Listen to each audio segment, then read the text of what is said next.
Où est la richesse que vous avez accumulée dans cette vie? Où elle est? Où est l'argent pour lequel vous avez travaillé si dur? Vous êtes-vous préparé pour le grand jour de la terreur? Il n'y a pas d'argent dans votre main lorsque vous mourrez. Et même s'il y en avait, cela ne pourrait vous faire aucun bien. Vous ne pouvez pas corrompre la mort. La richesse et la fierté que vous avez appréciées dans cette vie, Allah les a remplacées à votre décès avec l'humiliation et la pauvreté.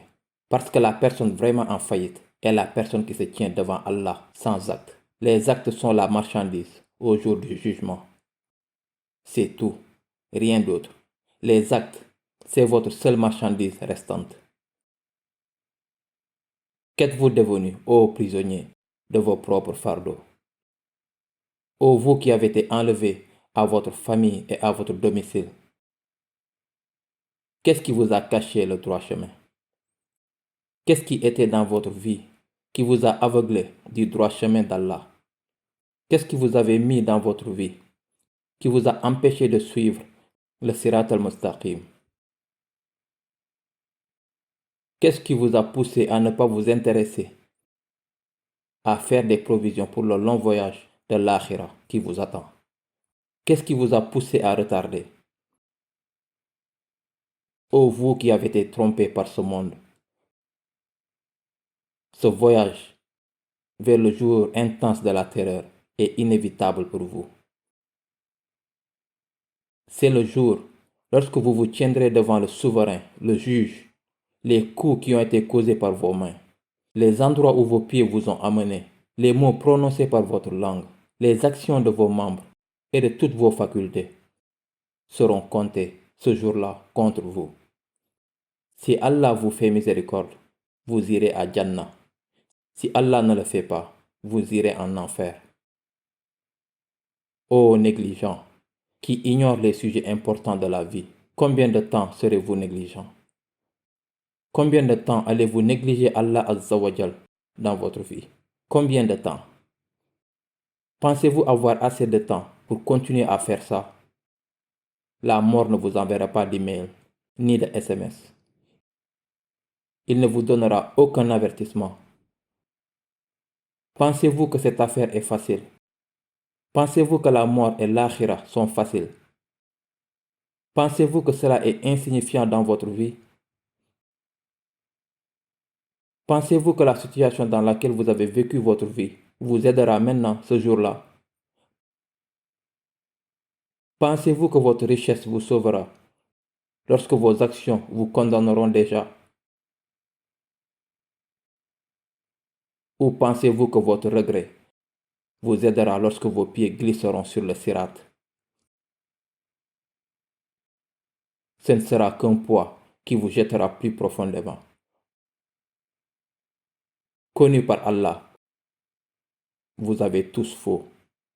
Pensez-vous que vos amis et votre famille seront là pour vous aider quand Allah Azza wa Jal vous rassemblera tous pour vous jeter au plus profond de l'enfer? Pensez-vous que quelqu'un va vous aider? Pensez-vous que votre famille sera là?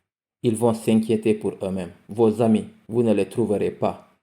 Votre seul ami ce jour-là seront vos actes. Ils seront votre seul ami. Connu par Allah, vous avez tort et vous saurez. N'étiez-vous pas satisfait avec ce qu'Allah vous a donné, mais vous avez poursuivi le haram? N'étiez-vous pas satisfait avec ce qu'Allah vous a donné de halal? Vous avez chassé le haram. Vous n'avez jamais écouté les avertissements qui vous ont été donnés. Vous n'en avez jamais eu assez de poursuivre ce dont Allah vous a dit de rester loin. Vous n'avez pas été découragé par votre vie sans guidance. Vous étiez satisfait des choses que vous avez accumulées, mais vous ne pensez jamais à ce qui vous attend, ô vous qui dormiez, et vous êtes inattentif. Combien de temps durera votre sommeil? Pensez-vous que vous serez laissé seul et vous ne serez pas redevable demain? Ou pensez-vous que la mort peut être soudoyée? Ou pensez-vous que la mort fera une différence entre le lion et la gazelle? Le tyran et le tyrannisé, le prédateur et la proie, la mort ne fait pas de distinction entre aucun d'entre eux. Connus par Allah, la richesse et les enfants ne pourront jamais vous éloigner de la mort. Rien ne peut profiter à ceux qui seront pardonnés, excepté les actes justes. Rien ne peut vous être bénéfique si vous voulez être pardonné, sauf les bonnes actions. Alors bonne nouvelle à ceux qui écoutent,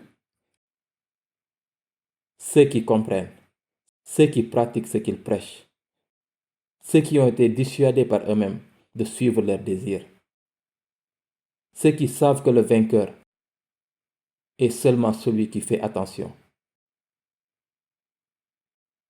Sachez que l'homme n'aura rien excepté pour ce qu'il s'est battu, et il verra tout avec Allah.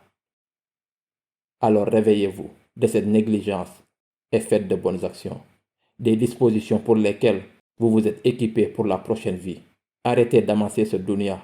Il ne peut vous amener nulle part. Vous ne pouvez pas l'emporter avec vous. Équipez-vous d'un seul produit que vous prendrez.